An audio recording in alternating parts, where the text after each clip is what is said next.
He texted during my father's funeral. Can you pick up pizza on your way home? Also, can your family drama wait? I have friends coming over. I didn't respond, just forwarded the screenshot to his mother. Her response, and what happened next was nuclear. I'm Melissa, 32, and I buried my dad last weekend. Heart attack, he was only 58. The funeral was small, maybe 25 people. My mom could barely stand. My sister Brielle cried through the whole service. I was just numb, going through the motions, shaking hands, hearing "he's in a better place" over and over until the words stopped meaning anything. My boyfriend Drew wasn't there. He texted that morning, food poisoning, couldn't leave the bathroom, so sorry, loves me so much. I was disappointed, but whatever. If he's sick, he's sick. Would have been nice to have him there, but I get it. We'd been together 2.5 years, living together for 8 months. He'd moved into my apartment, and we'd talked about engagement next year. Dad would have loved seeing that ring. He kept asking when Drew was going to make an honest woman of me, always with that grin. Dad taught me to drive in his old pickup truck, spent hours helping me with algebra homework at the kitchen table, walked me to school every day until I was too embarrassed to be seen with him. He never missed a soccer game, even when work ran late. When I graduated college, he cried harder than I did. My brilliant girl, he kept saying. The heart attack came out of nowhere. Mom called me at work, voice shaking. Melissa, your father, you need to come to the hospital. I knew from her tone it was bad. I drove 90 miles an hour, ran through those sliding doors, and found him already gone. Just gone. The doctor said it was massive. He wouldn't have suffered. Small comfort when your entire world just shifted sideways. Drew had been different since Dad got sick. Impatient when I spent evenings at the hospital. Annoyed when I canceled dinner plans to help Mom with paperwork. You can't save him by camping out there, he'd say. You need to take care of yourself too. Which sounds caring, but felt dismissive. Like my grief was inconvenient to his schedule. We were at the cemetery for the actual burial. Mom was gripping my hand so hard, I thought my bones would break. The pastor was talking about resurrection and eternal peace, but all I could think about was Dad's laugh. How he'd snort when something was really funny. How he'd throw his head back and just let it out. I'd never hear that again. They were lowering the casket, and that's when my phone buzzed. His text. Hey babe, can you pick up pizza on your way home? Also, can your family drama wait? I have friends coming over and need the apartment looking decent. LOL. I read it 3 times. My dad's casket was literally going into the ground, and he's asking about pizza. Calling his funeral drama, like my father's death was some melodrama I was participating in for attention. Though LOL made it worse, like it was also amusing to him. I didn't respond, just pocketed my phone. My uncle asked if I was okay, and I lied and said yeah. But something inside me had shifted. This wasn't forgetfulness or poor timing. This was who Drew really was when he thought I wasn't paying attention. Got through the rest of the service somehow. The reception at Mom's house afterward, people telling stories about Dad, how he'd helped neighbors with car trouble, how he'd coached Little League for 10 years, how he'd given his coat to a homeless man last winter and come home shivering. All of it felt like I was underwater, hearing these beautiful memories while knowing the man I'd planned to marry had just called it drama. Brielle pulled me aside during the reception. You look weird. What's wrong? I almost showed her the text, but stopped. Not here, not today. Just tired, I said. The drive home was the longest 20 minutes of my life. I kept thinking about that text. Family drama, like losing the most important person in my life, was some soap opera nonsense. Like the man who taught me to ride a bike and helped me through my first heartbreak was just an inconvenience to Drew's social calendar. I thought about our relationship differently on that drive. How Drew always made me feel guilty for helping Mom with groceries. How he'd roll his eyes when I talked about Dad's stories from work. How he'd change the subject whenever I mentioned family memories. I'd excused it as him being young, immature.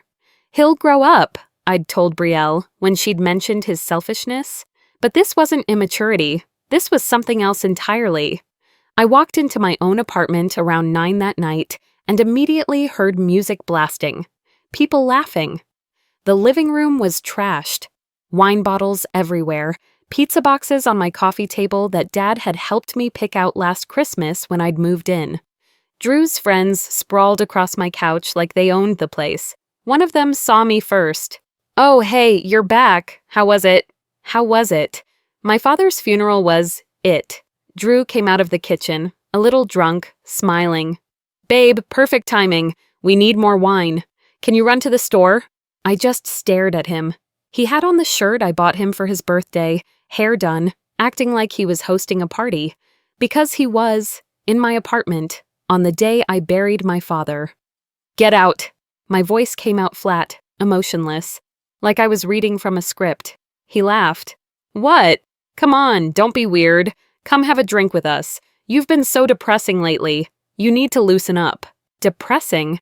I'd been depressing because my father was dead. "I buried my dad today." "Yeah, that sucks. But life goes on. My friends came over to cheer me up because dealing with your family stuff has been really hard on me too. You're not the only one suffering here." His friend started gathering her purse. "Maybe we should—" "No." Drew cut her off. "This is my place too. I can have people over. She doesn't get to just come home and ruin everything." My place too. He wasn't on the lease. He'd moved in 8 months ago and somehow decided that gave him equal say, that my grief was ruining his fun. That's when I pulled out my phone, found the text, screenshot it, sent it to one person. His mom, Donna Palmer. She loved me. We got along great. She'd lost her dad when she was young, told me about it once over dinner, how she'd felt so alone, how no one understood the depth of that loss. I knew she'd understand exactly what that text meant. Drew saw my face. "Who are you texting?" "Your mother." The room went dead silent. His friends stopped mid-conversation, drinks halfway to their lips. "You what?" "I sent her the text you sent me, the one about pizza and family drama, while I was at the cemetery." His face went from tipsy and annoyed to pure panic.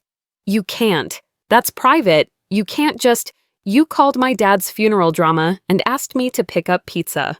I sent it to your mom." His friends were suddenly very interested in leaving, grabbing bags, mumbling excuses, practically running for the door.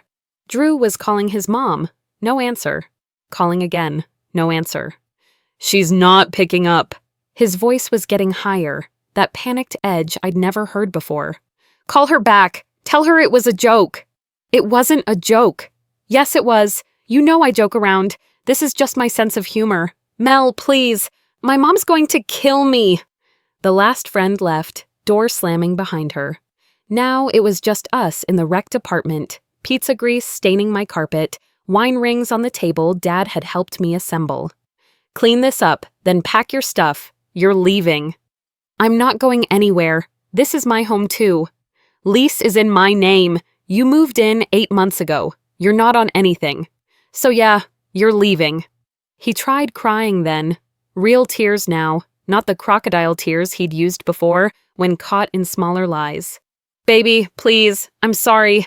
I wasn't thinking. I was stressed and I messed up. Don't do this over one stupid text." One stupid text during my father's funeral.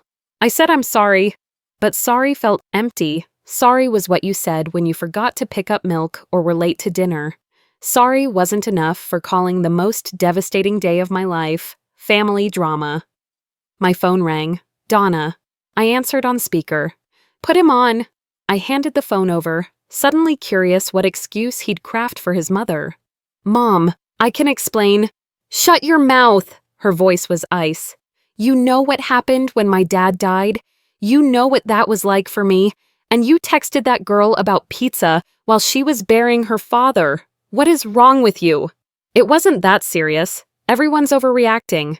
"Not that serious? You told her his funeral needs to wait because you have friends over. Are you insane?" I could hear her breathing hard through the phone, that shaky breath that comes right before you lose it completely. "I'm coming to get you. Pack your things. You're coming home with me tonight." "I'm not leaving. She can't kick me out." "She can and she will. Pack your stuff or I'll pack it myself and leave it on the curb. The call ended. Drew stood there looking like someone had slapped him, like he genuinely couldn't understand why everyone was so upset. "She'll calm down," he said quietly. "She always does. She's just being dramatic. Dramatic." There was that word again. Everything was drama to him unless it directly affected his comfort. I went to the bedroom and started pulling his clothes out of the closet. The shirts I'd bought him, the pants he'd left on my floor for weeks. All of it suddenly felt foreign in my space. "What are you doing?" "Helping you pack." He tried to grab the clothes. "Stop. You can't do this." But I didn't say anything, just kept packing. Toiletries from the bathroom, that expensive cologne his ex had bought him that he'd never thrown away. The plant he'd bought for the kitchen that I'd kept alive because he always forgot to water it. All of it going into suitcases, like erasing the last 8 months. Donna showed up 20 minutes later, walked in, saw the trashed apartment, and her face did something I'd never seen before. Pure disappointment mixed with rage. "You threw a party!" It wasn't a question. Drew tried to hug her. "Mom, please." She stepped back like he was contagious. "Don't touch me. Where are your bags?" "I'm not leaving." She looked at me then, and I saw where Drew got his eyes, but hers held empathy, understanding. "I'm so sorry about your father, about this, about everything. You deserved so much better than this." Then she turned back to her son, and her voice carried a weight I'd never heard from her before. "Get your bags or I'm dragging you out myself. Choose." Something in her tone made Drew finally move. He grabbed his stuff, crying now, saying this wasn't fair. Everyone was ganging up on him. He was the real victim here. 3 trips down to the car. The whole time he kept looking back at me like I was going to stop it, like I'd suddenly realize I was making a mistake. But each trip felt like reclaiming pieces of my space, my life. Before they left, Donna pulled me aside. "I don't know what happened to him. This isn't how I raised him." Her voice cracked. "I'm so sorry for your loss, honey. So sorry." I nodded, couldn't really talk. The weight of the day was finally hitting me. They left. I locked the door, looked around at the disaster of my living room, and finally cried. Not the dignified tears from the funeral, but ugly, gut-wrenching sobs. For Dad, for the relationship I thought I had, for having to deal with this on the worst day of my life. I cleaned until 3 in the morning. Every wine stain, every pizza crumb, every trace of the party he'd thrown while I grieved. By the time I was done, the apartment looked like mine again, but something had fundamentally shifted. Dad always said you learn who people really are during crisis. He'd been right about that too. It's been almost 2 weeks now, haven't slept more than a couple hours at a time. Mom keeps calling to check on me. My sister came over and helped me rearrange the living room furniture, said it needed new energy. The texts started the next morning. Early, like 4 a.m. "I can't believe you kicked me out. My mom won't even talk to me. This is all your fault. If you had just explained to her it was a misunderstanding, none of this would have happened." Then another. "You ruined my life over one text. One text. Do you know what you've done?" I didn't respond. Blocked his number that afternoon when the calls started. 15 missed calls before lunch. Then his friends got involved. His best friend texted me. "Really? You're going to humiliate him in front of his mom over one text? Everyone says things they don't mean. He's devastated." I sent her the screenshot, the funeral text with the timestamp. She just wrote back, "Oh," and that was it. But some of his other friends weren't so reasonable. 2 of them started a group chat with me. "So you're really throwing away 2.5 years because he had friends over? Insecure much?" "He dodged a bullet, lol." I replied once. He called my father's funeral family drama and asked me to pick up pizza while I was at the cemetery. "She said it was a joke you took wrong." I left the group chat. Found out through a mutual friend that Drew had been telling everyone a very different story. In his version, I'd been cold and distant since Dad died. He had a small get-together to cheer himself up because I was impossible to be around. And when I came home, I exploded and physically threw him out.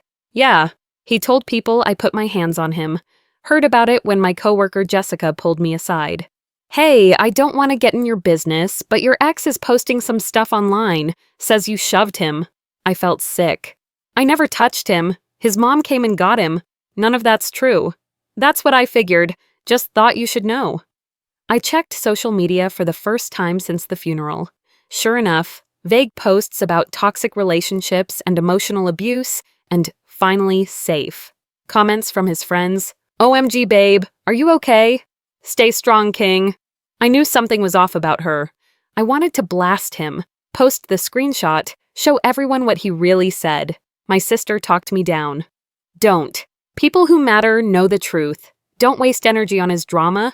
You just buried Dad. She was right. But it sucked watching people believe his lies, watching our mutual friends choose sides based on his manipulated version of events. Then Donna called me. I need to tell you what's going on here. Apparently, Drew moved back home and expected everything to be normal. Mom doing his laundry, cooking his meals, basically acting like nothing happened. I'm not having it, she said. I told him he needs to find a job and his own place. He's been on my couch for days, acting like the world owes him something. When I bring up what he did to you, he says it's not that deep, and everyone's being extra. I'm sorry you're dealing with this fallout. Don't be. I enabled him too long, which is why I'm calling. I overheard him on the phone yesterday. He's planning something, talking about showing up at your work, making a scene, getting you fired. Something about HR complaints. Great. Perfect. Thanks for the warning. I emailed my boss and HR the next day. Explained the situation professionally. Recent breakup. Concerns about workplace disruption. Attached the funeral text as context. HR responded within an hour. They'd make a note, brief security, and if he showed up, he'd be escorted out.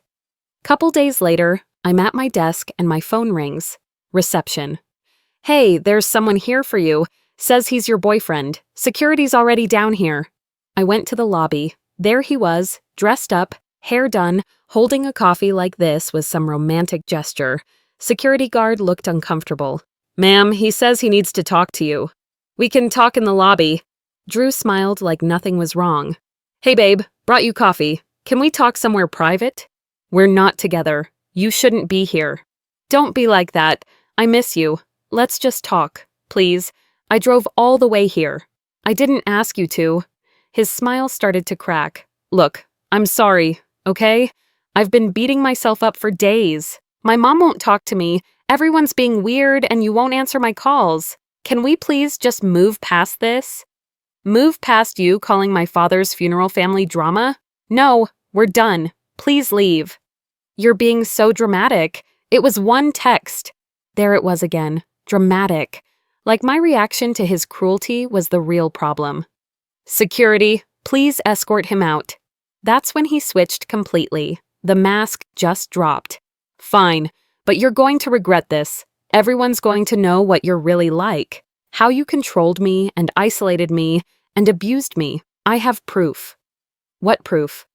I've been documenting everything. Every fight, every time you made me feel like garbage. My therapist says you're textbook abusive.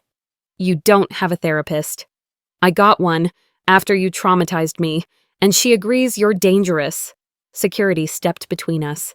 Sir, you need to leave now. He threw the coffee at me. Hot liquid hit my chest, soaked through my blouse. The lobby went silent. That's what you deserve. I hope your dead dad would be proud. Security grabbed his arms, professional but firm, and walked him out while he screamed about assault and lawyers and how I'd ruined his life. I stood there covered in coffee, shaking. My dead dad. He'd brought my dead father into this public humiliation. My boss called me into her office an hour later. HR saw the security footage. We're filing a report. Do you want to press charges? Did I? Part of me just wanted it over. But he threw hot coffee at me at work, in front of witnesses, after threatening me. Yeah, I do. Police report filed by end of day. Got home and found a letter taped to my door from him. 5 pages, front and back. About how I destroyed his life and stole his home and turned his mother against him. How I was a manipulative, cold-hearted bitch who preyed on vulnerable men. Not one word about my dad, not one acknowledgement of what he actually did. I photographed every page and added them to the folder I was keeping, just in case. This wasn't over, obviously. The coffee incident got me a temporary restraining order. Judge looked at the security footage, read the funeral text, and told Drew to move on with his life. He cried in court, actual tears streaming down his face. Donna sat in the back with her arms crossed, stone-faced. That should have been the end. It wasn't. Started getting emails from fake accounts, different names, same writing style, all him. Hope you're happy ruining someone's life. Your dad would be ashamed of you. Everyone knows what you really are. Forwarded them all to my lawyer. Then my landlord called. Someone claiming to be your boyfriend called yesterday. Said you were subletting illegally and wanted to know how to report violations. We broke up. He's just trying to cause problems. Figured. He also tried to say he was on the lease and needed a key. He tried to get a key to my apartment. To do what? Break in? The thought made my skin crawl. That night, my car got keyed. Deep scratches down both sides. Liar carved into the hood.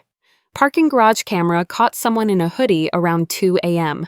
Can't see the face clearly, but the height, the build, the angry energy, it's him. Another police report. The pile was getting thick. Then Donna called with something interesting. I found something. You need to see it. She came over with a folder, printed screenshots from Drew's phone. I'm not proud of invading his privacy, but I needed to know if this abuse story was real or made up. The screenshots were bad. Group chats where he bragged about playing victim and how everyone believes men anyway when they cry. Plans to ruin her reputation and make her lose her apartment. Messages about how he was going to take her for everything. One message stopped me cold. Her dad just died, so perfect timing. Honestly, she's vulnerable and everyone will feel sorry for me. Perfect timing. He'd planned this. Calculated that my grief made me an easy target. I felt sick. Donna looked exhausted.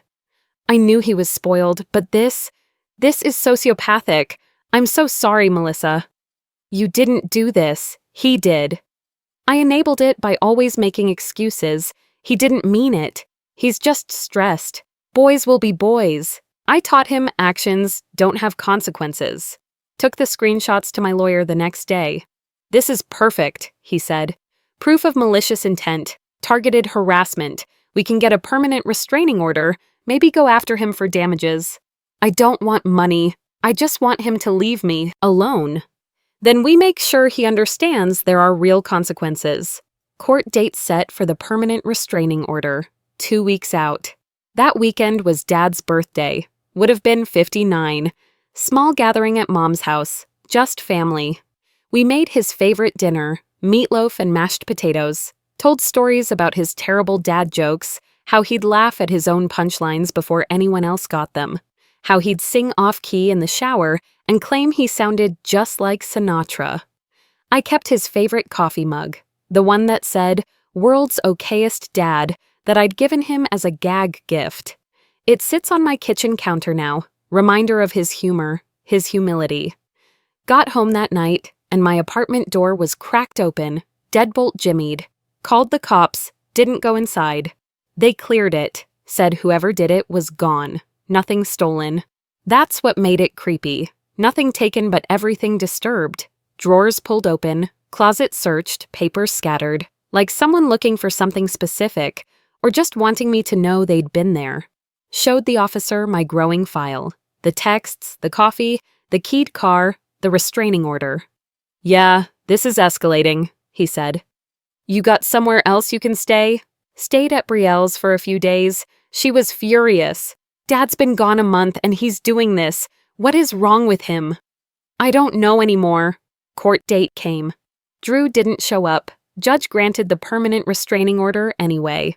3 years, no contact. His lawyer mumbled something about his client being unable to attend due to mental health concerns. Donna texted after. He moved to Phoenix, living with his dad. I think it's best for everyone.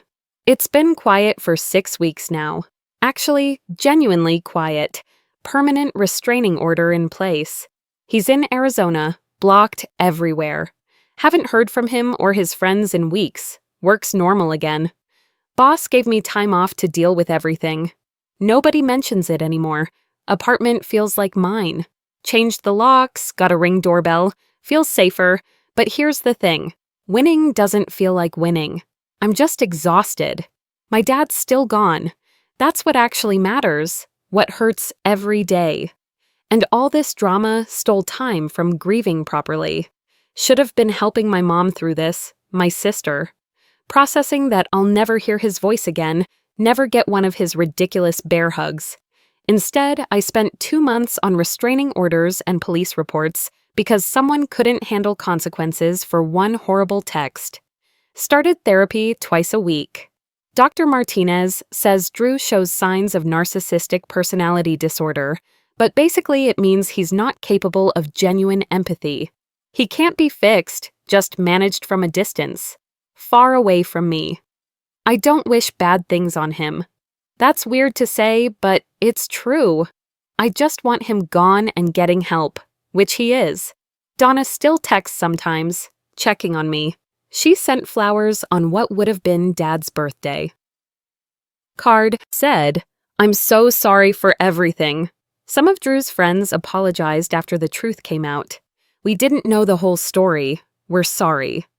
I appreciated it, but didn't really engage. Trust is hard now. Real friends stuck around. Jessica brings lunch over, doesn't make me talk, just sits with me. Brielle calls every morning. Mom comes over Sundays and we watch Dad's favorite cooking shows. That's the actual support system. I'm doing okay. Not great, not terrible. Okay. Processing grief slowly, with people who care, without someone actively trying to destroy my life while I do it. Sold some of Dad's tools last weekend. He'd want them used. Kept his favorite wrench, though. Sits on my desk now. Reminds me he was real and I'm still here. Drew texted from a new number a few days ago. "I'm sorry for everything. I was wrong. I hope you can forgive me someday." I let it sit there for a while. Proof the harassment really stopped, that consequences worked. Then I blocked it. Because sorry doesn't undo the funeral text. Doesn't undo the coffee, the car, the break-in, the lies. Doesn't give me back the time I spent dealing with him instead of grieving. Some things you don't come back from. Moving next month. New apartment, fresh start. Somewhere he's never been. Need space that isn't tied to memories of any of this. Dad used to say, "People show you who they are when things get hard." He was right. Drew showed me exactly who he was. I believed him. Now I'm moving forward. That's the closest to a happy ending I'm getting. And honestly, it's enough. Trust your gut. Set boundaries. If someone disrespects you at your lowest moment, believe them the first time.